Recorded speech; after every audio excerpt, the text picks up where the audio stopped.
माता की जय। वंदे मातरम। वंदे मातरम। भाई जेपी दलाल जिंदाबाद जिंदाबाद। भाई जेपी दलाल जिंदाबाद जिंदाबाद। भारत माता की जय। भाई जयप्रकाश दलाल का करता हूँ, क्योंकि हमने एमसी बनाया और मिलजुल के सब भाइयों के साथ मिलकर नगर पालिका में काम करेंगे।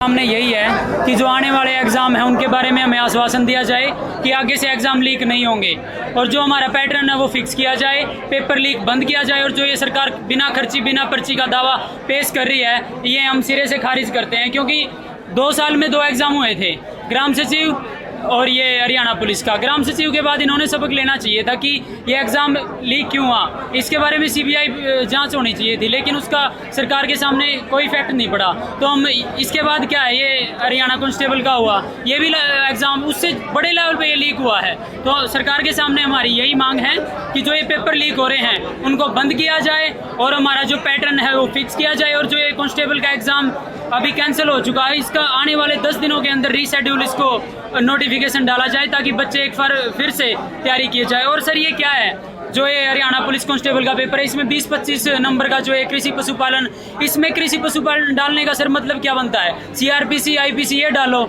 जो पुलिस का कार्य है। एक बात बताओ, जो ये कृषि और पशुपालन का डाल के वहाँ पे कुछ इसका पशुपालन का काम थोड़ी करवाना है। कांस्टेबल में तो कांस्टेबल से रिलेटेड होना चाहिए। तो हमारी मांग यही है सरकार से कि हमें इस चीज़ में आश्वासन दे।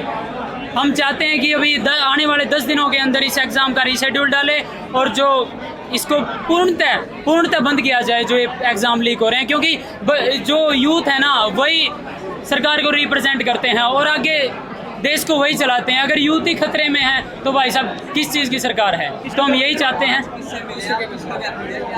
आज डीसी के सामने हमने ज्ञापन दिया है कि जो ये कुछ हो रहा है, चल रहा है पिछले 3-4 दिनों से, लीक एग्ज़ाम हो रहे हैं, उनको बंद किया जाए। और इसकी जो ये एग्ज़ाम जिन्होंने लीक किया है, सीबीआई स्तर पर इसकी जांच होनी चाहिए। कितने विद्यार्थी थे आज करीबन 1500-2000 बच्चे हैं। जो मेरा नाम है नवीन सर।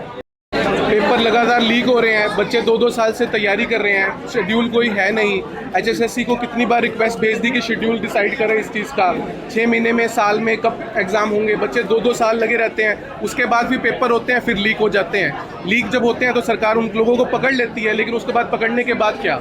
उसके बाद पहले जनवरी में ग्राम सचिव का पेपर हुआ, उसमें लोग पकड़े गए जिन्होंने लीक किया था। उसके बाद जो लीक हुए बंदों का क्या हुआ, लोगों का क्या हुआ, कुछ नहीं पता। अब लीक हुआ है, सरकार ने फिर पेपर कैंसिल कर दिया, फिर लोगों को पकड़ लिया, लेकिन अब उसका क्या होगा? तो हम चाहते हैं कि कानून बने, एक तो जो लीक कर रहे हैं उनको सज़ा मिले और जो पढ़ने वाले बच्चे हैं उनका शेड्यूल डिसाइड हो, टाइम से वो तैयारी करें, टाइम से पेपर दें।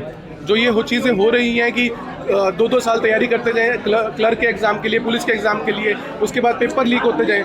जो पढ़ने वाले बच्चे हैं उनका वैसे कुछ नहीं रहेगा। कोरोना की वजह से पढ़ाई वैसे ही ख़राब हो गई है। जो थोड़े लोग पढ़ना चाहते हैं, देश का भविष्य सुधारना चाहते हैं, वो वैसे ही गड्ढे में जाते जा रहे हैं पेपर लीक होने की वजह से।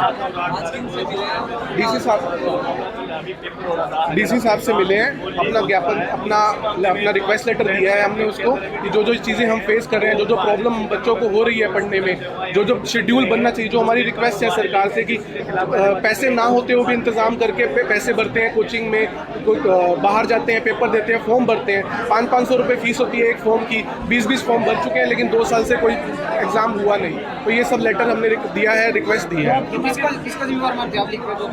प्रशासन ही जिम्मेवार है। अगर एचएसएससी से पेपर लीक हो रहा है, एचएसएससी ने पेपर बनाया, अगर उसने किसी थर्ड पार्टी को भी हायर किया है और वो पेपर लीक हो रहा है, तो प्रशासन ही जिम्मेवार है। उसने कैंडिडेट ठीक नहीं चुना जिसके साथ में जिम्मेवारी थी पेपर लेने की।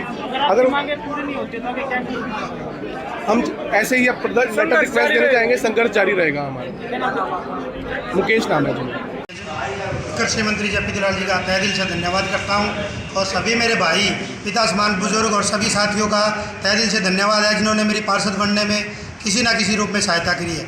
और सरकार का भी मैं धन्यवाद करता हूं। सरकार ने जो मुझसे उम्मीद लगाई है, जो मुझे जिम्मेवारी सौंपी है, कोशिश करूंगा कि उनका अच्छी तरह से पालन कर सकूँ।